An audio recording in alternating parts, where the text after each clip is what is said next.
ಸುಮತಿಭಿರನುಮೇಜಂ ಶುಭ್ರಕಾಜಂ ಸಖಾಜಂ ಸುಖಮಜಮನಪಾಜಂ ಮುಕ್ತ್ಯುಪಾಜಂ ವಿಮಾಜಂ ದ್ರಹಜಮಹಮಮೇಜಂ ಧ್ಯೇಜಮಾಮ್ನಾಜಗೇಜಂ ಸದಜಮಸದಜೇಜಂ ಶ್ರೀಸಹಾಜಂ ಭಜೇಜಂ ಅಭ್ರಮಂ ಭಂಗರಹಿತಂ ಅಜಡಂ ವಿಮಲಂ ಸದಾ ಆನಂದತೀರ್ಥಮತುಲಂ ಭಜೆ ತಾಪತ್ರಯಾಪಹಂ ಭವತಿ ಯದನುಭಾವಾತ್ತೇಡಮೂ ಕೋಪಿ ವಾಗ್ಮಿ ಜಡಮತಿರಪಿ ಜಂತುರ್ಜಾಯತೆ ಪ್ರಾಜ್ಞಮೌದಿಃ ಸಕಲವಚನಚೇತೋ ದೇವತಾ ಭಾರತೀ ಸಾ ಮಮ ವಚಸಿ ನಿಧತ್ತಾಂ ಸನ್ನಿಧಿಂ ಮಾನಸೇ ಚ ಮಿಥ್ಯಾ ಸಿದ್ಧಾಂತ ದುರ್ಧ್ವಾಂತ ವಿಧ್ವಂಸನ ವಿಚಕ್ಷಣಃ ಜಯತೀರ್ಥಾಖ್ಯತರಣಿರ್ಭಾಸತಾಂ ನೋ ಹೃದಂಬರೆ ಅರ್ಥಿಕಲ್ಪಿತಕಲ್ಪೋಜಂ ಪ್ರತ್ಯರ್ಥಿಗಜಕೇಸರಿ ವ್ಯಾಸತೀರ್ಥಗುರುರ್ಭೂಯಾದಸ್ಮದಿಷ್ಟಾರ್ಥಸಿದ್ಧಯೇ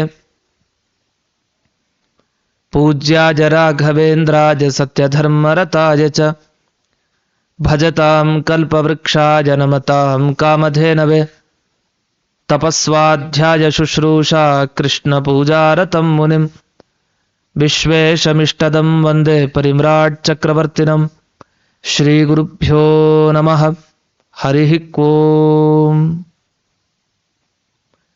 ಇಂದಿನ ಸಂಚಿಕೆಯಲ್ಲಿ ಯಮಕ ಭಾರತದ 39ನೆಯ ಶ್ಲೋಕ.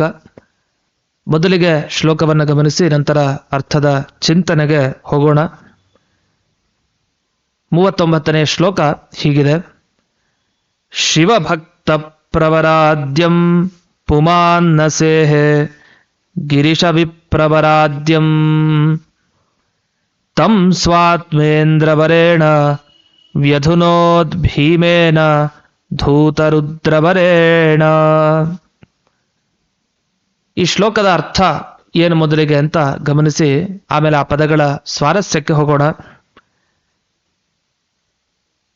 ನಮಗೆ ಕೃಷ್ಣನ ಚರಿತ್ರೆಯನ್ನು ಕೇಳಬೇಕಾದ್ರೆ ಒಂದು ಆಶ್ಚರ್ಯ ಅನಿಸೋದೇನು, ಕೃಷ್ಣ ಎಷ್ಟು ಶಕ್ತಿ ಇರೋನು, ಆದರೆ ಸುಮ್ಮನೆ ಸೋಲ್ತಾನೆ. ಅದು ಕೂಡ ಯಾರ ಮುಂದೆ? ಜರಾಸಂಧನ ಮುಂದೆ. ಎಷ್ಟು ಸಲ ಆ ಜರಾಸಂಧನ ಮುಂದೆ ಸೋತಿದ್ದಾನೆ. ಅವನು ಮನಸ್ಸು ಮಾಡಿದ್ರೆ ಆ ಜರಾಸಂಧ ಧೂಳಿಪಟ ಆಗ್ತಾನೆ.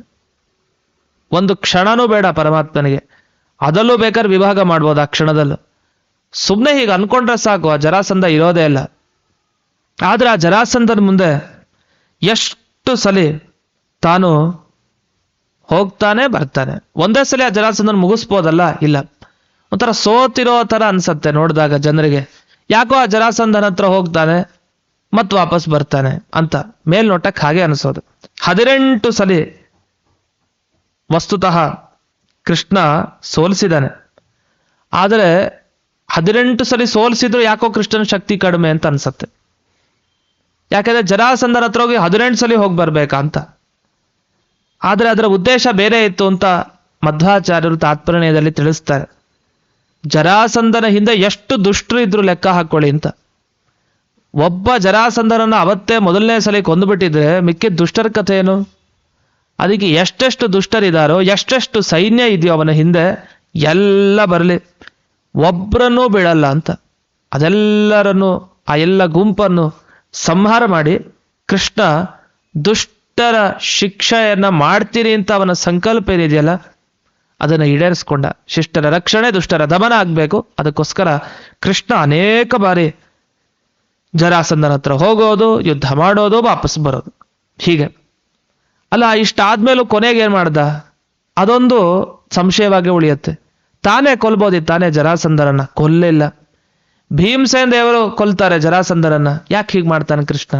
ನಮಗೆ ಗೊತ್ತು, ಭೀಮ ತಾನು ಜರಾಸಂಧನನ್ನ ಕೊಲ್ಲಬೇಕಾದ್ರೆ ಕೃಷ್ಣನ ಅನುಗ್ರಹ ಎಷ್ಟಿತ್ತು, ಹಾಗಾಗಿ ಭೀಮಸೇನನು ಕೂಡ ಆ ಜರಾಸಂಧನನ್ನ ಕೊಂದಿದ್ದು ಅಂತ. ಹಾಗಾದ್ರೆ ಕೊನೆಗೂ ಭೀಮಸೇನ ಮುಖಾಂತರ ಆ ಕೆಲಸವನ್ನ ಮಾಡಿಸಿದ. ಯಾಕೆ ಈ ತರ ಕೃಷ್ಣ ಹೀಗೆ ಮಾಡ್ತಾನೆ? ಇದಕ್ಕೇನು ಉತ್ತರ ಈ ಪ್ರಶ್ನೆಗಳಿಗೆ ಅಂದಾಗ ಒಂದು ವಿಷಯ ನಾವು ಯೋಚಿಸ್ಬೇಕಿದೆ.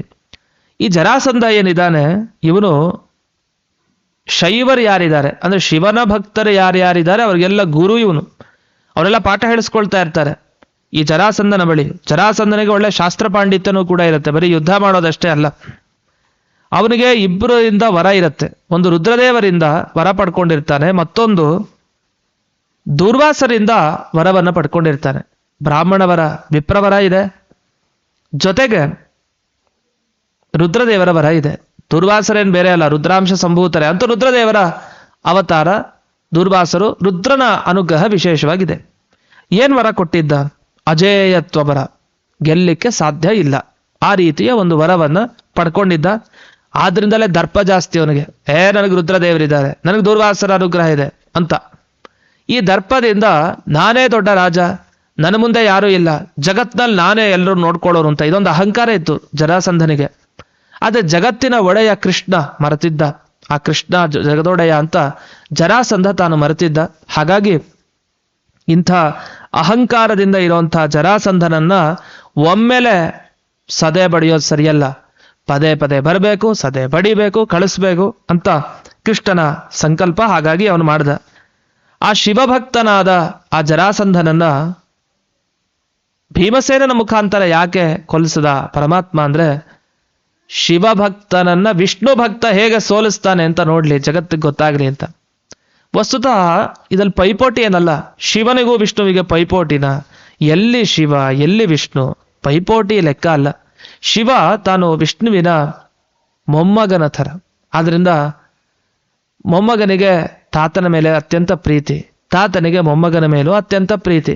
ಅವರಿಬ್ಬರಲ್ಲೇನು ಜಗಳ ಇಲ್ಲ, ಅವರಿಬ್ಬರು ಚೆನ್ನಾಗೇ ಇದ್ದಾರೆ. ಆದರೆ ಈ ಶಿವಭಕ್ತ ಇದಾನಲ್ಲ, ಶಿವನ ಭಕ್ತ ಅಂತ ತಾನು ಹೇಳ್ಕೊಂಡು ಅಂತ ದರ್ಪದಲ್ಲಿ ಮೆರಿತಾ ಇದ್ನಲ್ಲ, ಇವನ ದರ್ಪ ಆ ಅಹಂಕಾರವನ್ನು ಮುರಿಬೇಕಾಗಿತ್ತಲ್ಲ, ಅದಕ್ಕೋಸ್ಕರ ವಿಷ್ಣು ಭಕ್ತ ತನ್ನ ಭಕ್ತನಾದ ಭೀಮಸೇನ ದೇವರನ್ನ ಕಳಿಸಿ ಸದೆ ಬಡಿಸಿದ.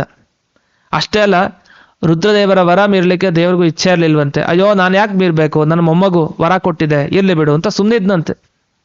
ಅದಕ್ಕೆ ಭೀಮನ ಬಗ್ಗೆ ಕಳಿಸಿದ್ದ ಯಾಕೆ ಭೀಮನನ್ನ ಅಂತಂದ್ರೆ, ಭೀಮ ಅನೇಕ ಬಾರಿ ಆ ರುದ್ರದೇವರ ವರವನ್ನು ತಾನು ಮೀರಿದ್ದ. ಹಾಗಾಗಿ ಒಂದು ರುದ್ರದೇವರ ವರವನ್ನು ಮೀರಿದ್ದು ಹೌದು, ಅಷ್ಟೇ ಅಲ್ಲೇ ರುದ್ರದೇವರಿಗಿಂತ ತುಂಬಾ ದೊಡ್ಡವನು ಭೀಮ, ಮುಖ್ಯ ಪ್ರಾಣ ಅವತಾರಿ ಭೀಮ. ಹಾಗಾಗಿ ಅದನ್ನು ತೋರಿಸ್ಬೇಕಾಗಿದೆ ಜನರಿಗೆ. ಆ ಶಿವಭಕ್ತನಾದ ಜರಾಸಂಧನನ್ನ ವಿಷ್ಣು ಭಕ್ತನಾದ ಆ ಭೀಮ ಸೋಲಿಸಿದ ಅಂದ್ರೆ ಇದೆಂಥ ದೊಡ್ಡ ವಿಷಯ. ಹಾಗಾಗಿ ಇದು ಎಲ್ರಿಗೂ ಗೊತ್ತಾಗಲಿ ಅಂಥೇಳಿ ಕೃಷ್ಣ ಪರಮಾತ್ಮನೇ ಆ ಭೀಮಸೇನನಿಂದ ಆ ಜರಾಸಂಧನನ್ನ ಕೊಲ್ಲಿಸಿದ. ಹಾಗಾಗಿ ಅನೇಕ ಬಾರಿ ಆ ಜರಾಸಂಧನ ಹಿಂದೆ ಬರುವಂತಹ ದುಷ್ಟ ಸೈನ್ಯವನ್ನ ಕೊಂದು ಸಂಹಾರ ಮಾಡಿ ಎಲ್ಲವನ್ನು ಮಾಡಿದ್ದು ಕೃಷ್ಣ ಕೇವಲ ಲೀಲೆಯಿಂದ. ಜಗತ್ತಿಗೆ ಗೊತ್ತಾಗಲಿ ವಿಷ್ಣು ಭಕ್ತರಿಗೆ ಎಷ್ಟು ಶಕ್ತಿ ಇರುತ್ತೆ ಅನ್ನೋದು ಗೊತ್ತಾಗಲಿ. ಹಾಗೆ ರುದ್ರನಿಗಿಂತ ವಿಷ್ಣು ಸರ್ವೋತ್ತಮ ಅಂತ ಗೊತ್ತಾಗ್ಬೇಕಲ್ಲ, ಅವನಿಗಿಂತಲೂ ಉತ್ತಮ, ಎಲ್ಲರಿಗಿಂತಲೂ ಉತ್ತಮ ಅಂದ್ರೆ ಎಲ್ಲರಲ್ಲಿ ರುದ್ರದೇವರು ಸೇರ್ತಾರೆ, ಅವರಿಗಿಂತ ಉತ್ತಮ ವಿಷ್ಣು ಅಂತ ತಿಳಿಸ್ಬೇಕಾಗಿದೆ. ಹಾಗಾಗಿ ವಸ್ತುತಃ ಜರಾಸಂಧನನ್ನ ಕೊಲ್ಲೋದು ಕೃಷ್ಣನಿಗೆ ಯಾವ ಲೆಕ್ಕ? ಯಾಕೆ ಇಡೀ ಜಗತ್ತನ್ನೇ ನುಂಗ್ತಾನೆ ಕೃಷ್ಣ, ಅಂಥದ್ರಲ್ಲಿ ಈ ಜರಾಸಂಧ ಯಾವ ಲೆಕ್ಕ ಅನ್ನೋದನ್ನ ಈ ಶ್ಲೋಕದಿಂದ ಗಮನಿಸಬೇಕು. ಮತ್ತೊಂದು ವಿಷ್ಣು ಸರ್ವೋತ್ತಮತ್ವದ ಸ್ಫುಟತೆಗಾಗಿಯೇ ಹೀಗೆ ಮಾಡಿಸಿದ್ದು ಪರಮಾತ್ಮ. ಭೀಮನಿಂದ ಯಾಕೆ ಆ ಜರಾಸಂಧನನ್ನ ಕೊಲಿಸಿದ್ದು ಅಂದ್ರೆ ಜಗತ್ತಿಗೆ ಗೊತ್ತಾಗ್ಲಿ ವಿಷ್ಣು ಸರ್ವೋತ್ತಮ, ಆ ವಿಷ್ಣುವನ್ನ ಆಶ್ರಯಿಸಿದವರು ಎಂಥವ್ರನ್ನು ಗೆಲ್ತಾರೆ ಅನ್ನೋ ವಿಷಯ ಗೊತ್ತಾಗ್ಲಿ ಅಂತ ಹೀಗೆ ಕೃಷ್ಣ ಮಾಡಿಸಿದ್ದು ಅಂತ ಇಷ್ಟು ವಿಷಯ. ಈಗ ಆ ಶ್ಲೋಕದ ಪದಗಳಿಗೆ ಬರೋಣ. ಶಿವಭಕ್ತ ಪ್ರವರ ಆದ್ಯಂ ಅಂತ ಹೇಳ್ತಾರೆ. ಶಿವನ ಭಕ್ತರು ಯಾರ್ಯಾರಿದಾರೋ ಅಂತ ಶಿವಭಕ್ತರಲ್ಲಿ ಮೊದಲನೇ ಅವನಂತೆ, ಅಂಥ ಶಿವಭಕ್ತಿ ಅಂತ ಅವನಿಗೆ. ಯಾರಿಗೆ? ಜರಾಸಂಧನಿಗೆ. ಶಿವಭಕ್ತನಾಗಿರ್ಬೋದು ನಿಜ, ಆದ್ರೆ ದುಷ್ಟತನ ಇದ್ರೆ, ಈಗ ರಾವಣನು ಕೂಡ ಎಷ್ಟೋ ವರ ಪಡ್ಕೊಂಡಿದ್ದ, ಅವನು ರಾವಣ, ಅವನು ಕೆಟ್ಟವನವನು. ದುಷ್ಟರು ತಾವು ಕೂಡ ವರವನ್ನ ಬೇಡೋದಿದೆ ಅನೇಕ ದೇವತೆಗಳ ಬಳಿ, ಹಾಗಂತ ಅವ್ನು ಒಳ್ಳೆಯವರು ಅಂತ ತಗೊಳ್ಳೋದ? ತಪ್ಪು, ಅವ್ರು ಕೆಟ್ಟವರೇ. ಅಂತೂ ಶಿವಭಕ್ತ ಪ್ರಬಲ ಆದ್ಯಂ ಪುಮಾನ್ನ ಸೇಹೆ. ಕೃಷ್ಣ ತಾನು ಈ ಜರಾಸಂಧನನ್ನ ಸಹಿಸ್ತಾ ಇಲ್ಲ. ಇವನಿಗೆ ಸರಿಯಾಗಿ ಪಾಠವನ್ನ ಕಲಿಸ್ಬೇಕು. ಅದಕ್ಕೇನ್ ಮಾಡಬೇಕು?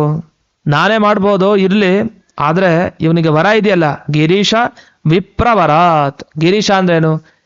ಗಿರಿ ಅಂದ್ರೆ ಕೈಲಾಸ ಪರ್ವತ. ಆ ಕೈಲಾಸ ಪರ್ವತದಲ್ಲಿ ನೆಲೆಸಿರೋನು ಗಿರೀಶ. ಆ ಗಿರೀಶನ ವರ ಹಾಗೆ ವಿಪ್ರ ಅಂದ್ರೆ ಬ್ರಾಹ್ಮಣ ದೂರ್ವಾಸರು, ಆ ದೂರ್ವಾಸರ ವರ. ಇದರಿಂದ ದರ್ಪಿತನಾಗಿದ್ದಾನೆ ಜರಾಸಂಧ. ಹಾಗಾಗಿ ಈ ಜರಾಸಂಧನನ್ನ ಸ್ವಾತ್ಮ ಇಂದ್ರವರೇಣ, ತನ್ನ ಭಕ್ತರು ಯಾರ್ಯಾರಿದ್ದಾರೋ ಅವರಲ್ಲಿ ಇಂದ್ರವರ ಅತ್ಯಂತ ಶ್ರೇಷ್ಠ ಯಾರು? ಧೂತ ರುದ್ರವರೇಣ. ಅನೇಕ ಬಾರಿ ರುದ್ರದೇವರ ವರವನ್ನ ಧೂತ ಜಾಡಿಸಿದ್ದಾನೆ, ಅಂದ್ರೆ ಅತಿಕ್ರಮಣ ಮಾಡಿದ್ದಾನೆ ಅಂತ. ಭೀಮೇನ ವ್ಯಧುನೋತ್, ಭೀಮಸೇನ ದೇವರಿಂದ ವಧೆಯನ್ನ ಭಗವಂತ ಮಾಡಿಸಿದ ಅಂತ. ಇದು ಇಲ್ಲಿ ಬಂದ ಒಂದು ವಿಷಯ. ವ್ಯಧುನೋತ್ ಭೀಮೇನ ಧೂತ ರುದ್ರವರೇಣ. ಇನ್ನು ಇಲ್ಲಿ ಬರುವಂಥ ಪುನಃ ಪುನಃ ಪದಗಳು ಯಾವುದು? ಮೊದಲನೇಗೆ ನೋಡ್ಬೋದು ನೀವು, ಪ್ರವರ ಆದ್ಯಂ, ಪ್ರವರ ಆದ್ಯಂ ಅಂತ 2 ಸಲ ಬಂತು. ಅಲ್ಲಿ ಬಿಡಿಸ್ಕೊಬೇಕು. ಅದು ವಿಪ್ರ ವರ ಆದ್ಯಂ ಒಂದು ಕಡೆ, ಇನ್ನೊಂದು ಕಡೆ ಶಿವಭಕ್ತ ಪ್ರವರ ಆದ್ಯಂ ಅಂತ ಮತ್ತೊಂದು ಕಡೆ. ಇನ್ನು ಸ್ವಾತ್ಮ ಇಂದ್ರವರೇಣ, ಕೊನೆಗೆ ಧೂತ ರುದ್ರ ವರೇಣ ಅಂತ, ವರೇಣ ವರೇಣ ಅಂತ 2 ಕಡೆ ಬಂದಿದೆ. ಇದು ವ್ಯತ್ಯಾಸ ಇದೆ. ಇಲ್ಲಿ ವರೇಣ ಅಂತ ಒಂದು ಕಡೆ ಮಾಡ್ಕೊಳ್ಳೋದು, ಮತ್ತೊಂದು ಕಡೆ ವರೇಣ ಅಂತಾನೆ ಇರೋದು. ಅದ್ರ ಹಿಂದಿನ ಶಬ್ದ ಇಂದ್ರ, ಮತ್ತೊಂದು ಕಡೆ ರುದ್ರ, ಹೀಗೆ ಬೇರೆ ಬೇರೆ ಶಬ್ದ. ಇನ್ನು ನರಹರಿ ತೀರ್ಥರು ಇಲ್ಲಿ ಒಂದು ವಿವರಣೆ ಕೊಟ್ಟಿದ್ದಾರೆ. ಕೆಲವು ಸಲ ಸಂಶಯ ಆಗಬಹುದು. ಇಲ್ಲಿ ವಿಪ್ರ ಅಂದ್ರೆ ಯಾರು ಕೊಟ್ಟಿದ್ವರ? ಬ್ರಾಹ್ಮಣ ಅಂದ್ರೆ ಚಂಡಮುನಿ ಅಂತ ಹೆಸರು ಹೇಳ್ತಾರೆ. ಚಂಡಮುನಿ ಅಂದ್ರೆ ಯಾರಿದು? ಚಂಡಮುನಿಯಿಂದ ವರ ಸಿಕ್ಕಿದ್ದ ಜರಾಸಂಧನಿಗೆ ಅಂದ್ರೆ ಅದು ಚಂಡಮುನಿಯಿಂದ, ಚಂಡ ಅಂದ್ರೆ ಕೋಪ ಅಂತಾನೂ ಅರ್ಥ ಇದೆ. ಕೋಪ ಇರೋ ಮುನಿಗಳು ಅಂತ ದೂರ್ವಾಸರು ಅಂತ ಬಹಳ ಪ್ರಸಿದ್ಧ. ಹಾಗಾಗಿ ಅವರು ದೂರ್ವಾಸರ ಬಗ್ಗೆ ಹೇಳಿದ್ದಾರೆ ನರಹರಿ ತೀರ್ಥರು ತಮ್ಮ ಟೀಕೆಯಲ್ಲಿ ಅಂತ ಅರ್ಥೈಸ್ಬೋದು. ಇನ್ನು ಕೆಲವರು ಹೇಳೋ ಪ್ರಕಾರ ಏನು, ಚಂಡಕೌಶಿಕ ಅಂತ ಇದ್ದ. ಆ ಚಂಡಕೌಶಿಕನ ಅನುಗ್ರಹದಿಂದ ಬೃಹದ್ರಥ ತಾನು ಮಗುವನ್ನ ಪಡಿತಾನೆ, ಅವನ ಹೆಸರೇ ಜರಾಸಂಧ. ಈ ನಿಟ್ಟಿನಲ್ಲಿ ಆ ಜರಾಸಂಧನಿಗೆ ಚಂಡಕೌಶಿಕನ ಪ್ರಸಾದ ಇತ್ತು ಅಂತ, ಈ ನಿಟ್ಟಿನಲ್ಲಿ ತಂದೆಯ ಮುಖಾಂತರ. ಹಾಗಾಗಿ ಚಂಡಮುನಿಯಿಂದ ವರ ಪಡೆದ ಜರಾಸಂಧ ಅಂತ ಈ ಅರ್ಥದಲ್ಲೂ ಹೇಳಿದ್ದುಂಟು. ದೂರ್ವಾಸರು ಅಂತ ಪ್ರಸಿದ್ಧ, ಹಾಗಾಗಿ ಆ ಅರ್ಥವನ್ನಲ್ಲಿ ಗ್ರಹಿಸಬೇಕು. ಹೀಗೆ ಸ್ವಾತ್ಮ ಇಂದ್ರವರೇಣ, ಸ್ವ ಆತ್ಮ ಅಂದ್ರೆ ತನ್ನವರು, ಅಂದ್ರೆ ತನ್ನಲ್ಲೇ ಆತ್ಮ ಮನಸ್ಸನ್ನ ಇಟ್ಟವ್ರು ಯಾರೋ ಅವರು ಸ್ವಾತ್ಮರು. ಅಂಥ ಸ್ವಾತ್ಮರಾದ ಇಂದ್ರಾದಿ ದೇವತೆಗಳು, ರುದ್ರಾದಿ ದೇವತೆಗಳು, ಅವರಿಗೂ ಕೂಡ ವರವನ್ನ ಕೊಡೋಂಥ ಸಾಮರ್ಥ್ಯ ಇದೆ. ಯಾರಿಗೆ? ಭೀಮನಿಗೆ ಅಂತ. ಯಾಕೆ? ವಾಯುದೇವರ ಅವತಾರ ಅಲ್ಲ ಭೀಮ. ಇಷ್ಟು ಇಲ್ಲಿ ಶ್ಲೋಕದಲ್ಲಿ ಬಂದ ಅಪೂರ್ವವಾದ ಪದಗಳ ವಿವರಣೆ. ನರಹರಿ ತೀರ್ಥರ ಟೀಕೆಯನ್ನು ಒಮ್ಮೆ ನೋಡ್ಬೇಕು ನಾವು. ಅವ್ರ ಟೀಕೆಯಲ್ಲಿ ವಿವರಿಸ್ತಾ ಹೇಳ್ತಾರೆ, ಪರಮ ಪುರುಷೋ ವಿಷ್ಣು ನ ಸೇಹೇಯಂ ಸ್ವಯಂ ಪ್ರಭು ತಂ ಭೀಮೇನ ಜಘಾನಾತ್ಮ ಭಕ್ತ ಶ್ರೇಷ್ಠೇನ ಮಾಗಧಂ. ತನ್ನ ಭಕ್ತ ಶ್ರೇಷ್ಠನಾದ ಭೀಮನಿಂದ ಮಾಗಧಂ ಜರಾಸಂಧನನ್ನ ಸಂಹರಿಸಿದ. ಶಿವಭಕ್ತವರೇಶ್ವಾದ್ಯಂ ಹರ ಚಂಡವರಾದಲಂ ಯೇಷಾಂ ರುದ್ರವರಾಸ್ತೇಪಿ ಹತಾ ಭೀಮೇನ ರಾಕ್ಷಸಾಹ. ಎಷ್ಟೋ ರಾಕ್ಷಸರನ್ನ ಭೀಮ ತಾನು ರುದ್ರವರದಿಂದ ದರ್ಪಿತರಾದವರನ್ನ ತಾನು ಕೊಂದದ್ದನ್ನ ಇಲ್ಲಿ ಸ್ಮರಣೆ ಮಾಡ್ಕೊಳ್ತಾರೆ. ಅಷ್ಟೇ ಅಲ್ಲ, ಇಲ್ಲಿ ಸ್ವಾತ್ಮ ಅಂತ ಏನು ಶಬ್ದ ಬಂತು, ಸ್ವಾತ್ಮ ಇಂದ್ರವರೇಣ ಅಂತ, ಅದಕ್ಕೆ ಅನೇಕ ಅರ್ಥಗಳಿದೆ. ಅಲ್ಲಿ ಒಂದು ಅರ್ಥವನ್ನು ನೋಡಿದೀವಿ. ಇನ್ನೊಂದು ಸ್ವಾತ್ಮ ಅಂದ್ರೆ ಇಂದ್ರ ಯಾರಿಗೆ ಸ್ವಾಮಿನೋ ಅಂಥವರು. ಇಂದ್ರ ಯಾರಿಗೆ ಸ್ವಾಮಿ ಅಂದ್ರೆ ಅನೇಕ ವೈಷ್ಣವರು. ಆ ವೈಷ್ಣವರಲ್ಲಿ ಶ್ರೇಷ್ಠ ಅಂದ್ರೆ ಅದು ಭೀಮ ಅಂತ. ಹೀಗೆ ವೈಷ್ಣವ ಶ್ರೇಷ್ಠನಾದ ಭೀಮ ಅಂತ ಅರ್ಥ ಮಾಡಿದ್ದಾರೆ. ಇದರ ಜೊತೆಗೆ ತಾತ್ಪರ್ಯನಿರ್ಣಯದ ಮಾತುಗಳನ್ನು ಇಲ್ಲಿ ನೆನಪಿಸ್ಕೊಳ್ಬೇಕು, ಅದನ್ನು ಮರೆಯೋ ಹಾಗಿಲ್ಲ. ಹೀಗೆ ಇಂಥ ಯಮಕ ಭಾರತದ ಈ ಶ್ಲೋಕದ ಪಾರಾಯಣದಿಂದ ಸಿಗುವಂಥ ಫಲ ಏನು ಅಂದ್ರೆ, ಒಂದು ಭೀಮಸೇನ ದೇವರ ಅನುಗ್ರಹ, ಮತ್ತೊಂದು ಕೃಷ್ಣನ ಅನುಗ್ರಹ. ನೀವು ಎಷ್ಟೋ ಬಾರಿ ಜೀವನದಲ್ಲಿ ಸೋತಿರ್ಬೋದು. ಜರಾಸಂಧನ್ ಜೊತೆ ಕೃಷ್ಣ 18 ಸಲ ಯಾಕೆ ಮಾಡಬೇಕಾಗಿತ್ತು ಅಂದ್ರೆ ಅದನ್ನು ತೋರಿಸ್ತಾ ಇದ್ದಾನೆ. ನೀವು ಎಷ್ಟು ಬಾರಿ ಸೋಲಿ ತೊಂದರೆ ಇಲ್ಲ, ಕೊನೆಗೆ ನಾನು ಮುಖ್ಯ ಪ್ರಾಣ ದೇವರ ಮುಖಾಂತರ ನಿಮಗೆ ಅನುಗ್ರಹಿಸ್ತೇನೆ ಅಂತ. ಹಾಗಾದ್ರೆ ನಾವು ಯಾರನ್ನು ಹಿಡಿಬೇಕು? ಜೀವನದಲ್ಲಿ ಎಷ್ಟೋ ವರ್ಷಗಳಷ್ಟು ಕಷ್ಟ ಬರಲಿ ಬಂದರೂ ಕೊನೆಗೆ ಈ ಶ್ಲೋಕವನ್ನು ಪಾರಾಯಣ ಮಾಡ್ತಾ ಇದ್ದವನಿಗೆ ಖಂಡಿತ ವಾಯುದೇವರ ಮುಖಾಂತರ ಕೃಷ್ಣ ಅನುಗ್ರಹಿಸ್ತಾನೆ. ಇದು ಈ ಶ್ಲೋಕದಿಂದ ನಾವು ತಿಳಿಯಬೇಕಾದ ಫಲಶ್ರುತಿಯಾಗಿದೆ.